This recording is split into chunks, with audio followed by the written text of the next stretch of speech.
అందరికీ praise the lord. ఈరోజు దేవుని పరిశుద్ధమైన వాగ్దానము, నిశ్చయముగా నేను నిన్ను ఆశీర్వదింతును. హెబ్రీయులకు రాసిన పత్రిక 6వ అధ్యాయము 14వ వచనం. ఈ వాక్యాన్ని క్రమం తప్పకుండా వింటున్నటువంటి ప్రియ సహోదరుల సహోదరి, ప్రభువు పేట మీ అందరికీ కూడా వందనాలు చెల్లిస్తున్నాను.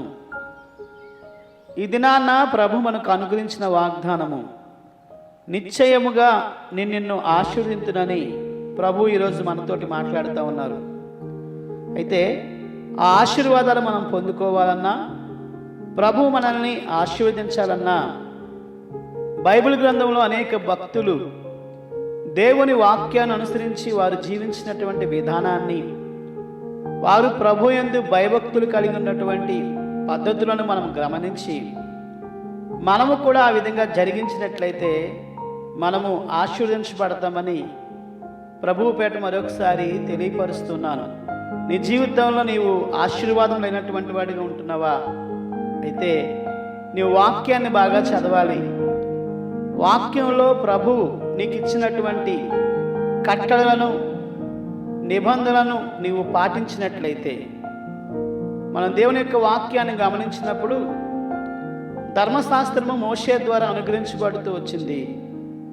కృపయు సత్యము యేసుక్రీస్తు ప్రభువారి ద్వారా మనకు అనుగ్రహించబడ్డాయని యోహాను సువార్త 1వ అధ్యాయంలో మనం చూడగలం. అయితే ప్రభువు ద్వారా మనం ఆశీర్వదించబడాలి అంటే తప్పనిసరిగా ఆయన ఇచ్చినటువంటి వాక్యాన్ని మనం ప్రేమించేవారిగా ఉండాలి. ఆయన వాక్యమందు నమ్మిక ఉంచి ఆ వాక్యము చదివినప్పుడు, వినినప్పుడు నీవు దాన్ని అనుసరించి జీవించేవాడిగా నీ ప్రవర్తనను మార్చుకున్నట్లయితే, నీ చెడుతనాన్ని విసర్జించి ప్రభువు కొరకు పరిశుద్ధంగా జీవించగలిగితే ప్రభు నిన్ను ఆశీర్వదిస్తారని వాక్యము సెలవిస్తూ ఉంది. అబ్రహామును మనం జ్ఞాపకం చేసుకున్నప్పుడు, అబ్రహాము కల్దీల దేశంలో నివసించేవాడు. విగ్రహాలను అనగా బొమ్మలను చేసుకుని అమ్ముకున్నటువంటి వృత్తి కలిగినటువంటి వాడు. అయితే దేవుడు అబ్రహాముతో మాట్లాడి ఆదికాండము 12వ అధ్యాయంలో మనం చూసినప్పుడు, నీ స్వజనులను, నీ దేశమును విడిచి నేను చూపించే దేశమునకు వెళ్ళినట్లయితే నిన్ను ఆశీర్వదిస్తానని ప్రభువు సెలవిచ్చినట్లుగా మనం చూడవచ్చు. అయితే అబ్రహాము ఆ మాటకు విధేయత చూపించాడు సుమా. ఎక్కడా కూడా ఆయన అనుమానించలేదు. ప్రభునందు విశ్వాసాన్ని విడిచిపెట్టలేదు. ప్రభునందే గురి నిలిపి తన ముందుకు కొనసాగినప్పుడు తన జీవితాన్ని దీవించినట్లుగా, తనను ఆశీర్వదించినట్లుగా వాక్యంలో మనం చూడవచ్చు. ఇంక ఇలా చూసుకుంటూ పోతే అనేకమైన భక్తుల జీవితంలో యేసుక్రీస్తు ప్రభువారు వారిని ఆశీర్వదించినట్లుగా మనం చూడవచ్చు. వారినే కాదు కానీ ఈ వాక్యాన్ని ఉంటే నిన్ను కూడా ప్రభువు దీవించగల సమర్థుడు. యాకోబు జ్యేష్ఠత్వ హక్కు కొరకు, ఆశీర్వాదం కొరకు తన అన్నను మోసం చేశాడు. అయితే నువ్వు ఎవరిని మోసం చేయవలసిన అవసరం లేదు, కానీ నిన్ను ఆశీర్వదించిన కొరకై యేసు ప్రభు వారి యొక్క పాదాల దగ్గరికి వచ్చినట్లయితే, యేసు ప్రభువా నన్ను ఆశీర్వదించమని అడిగినట్లయితే, నీ దోషమును, నీ పాపమును నువ్వు ఒప్పుకున్నట్లయితే ప్రభు నిన్ను దీవించి ఆశీర్వదించి నిన్ను అనేక మందికి ఆశీర్వాద కారణంగా మారుస్తారని మరొకసారి ప్రభు పేట తెలియపరుస్తూ ఈ మాటను ముగిస్తున్నాను.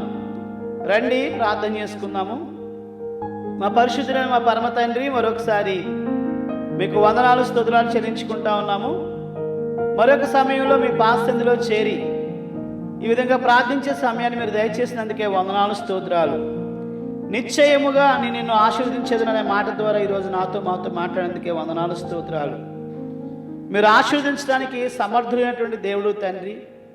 భూమి ఆకాశమును సమస్తమును సృజించినటువంటి దేవుడవు అయ్యా, మీ ద్వారా మాత్రమే మేము ఆశీర్వదించబడతాము. యెహోవా యందు భయభక్తులు కలిగినటువంటి పిన్నలనేమి పెద్దలనేమి ఆయన ఆశీర్వదించును అనే మాట ప్రభువా మా జీవితాల్లో మీరు నెరవేర్చుకుని ప్రార్థన చేస్తున్నాం తండ్రి. మనుషుల ఆశీర్వాదం కొంతకాలమే నిలుస్తుంది, కానీ ప్రభువా మీరు ఆశీర్వదిస్తే ఎన్నటెన్నటికీ అది ఆశీర్వాదంగానే ఉంటుందని మరొకసారి ప్రభువా మీ పాసందులో గుర్తు చేసుకుంటున్నాను తండ్రి. కనుక ఈ వాక్యాన్ని ఉంటున్న ప్రతి కుటుంబాన్ని మీరు ఆశీర్వదించండి, మీరు వారిని దీవించండి. వాళ్ళ జీవితంలో శాపమును మీరు తొలగించిన కొరకే ఈ లోకానికి వచ్చారు. మానవుల యొక్క శాపమును తొలగించిన కొరకే కలవరిస్తుల్లో మీరు వెళ్ళలేరు. మీ రక్తమంతా కూడా దేవా మరి మీరు చిందించినటువంటి దేవుడుగా ఉన్నారు కనుక తండ్రి, ఈ వాక్యాన్ని విన్నటువంటి వారి జీవితంలో ఆ కార్యాన్ని జరిగించి మహిమ పొందుకునమని సమస్తమైన ఆధిపత్యం మీకు ఆరోపించుకుంటూ యేసు నామమున స్తుతించి ప్రార్థించి బ్రతిమాలి వేడుకొనుచున్నామ పరమ తండ్రి, ఆమేన్. మన పరమ తండ్రి అయిన దేవుని ప్రేమ, కుమారుడైన యేసుక్రీస్తు కృప, పరిశుద్ధాత్మని యొక్క అన్యోన్య సహవాసము కూడి ఉన్న మనకును సకల పరిశుద్ధులకును సదాకాలము తోడై నడిపించును గాక. ఆమేన్.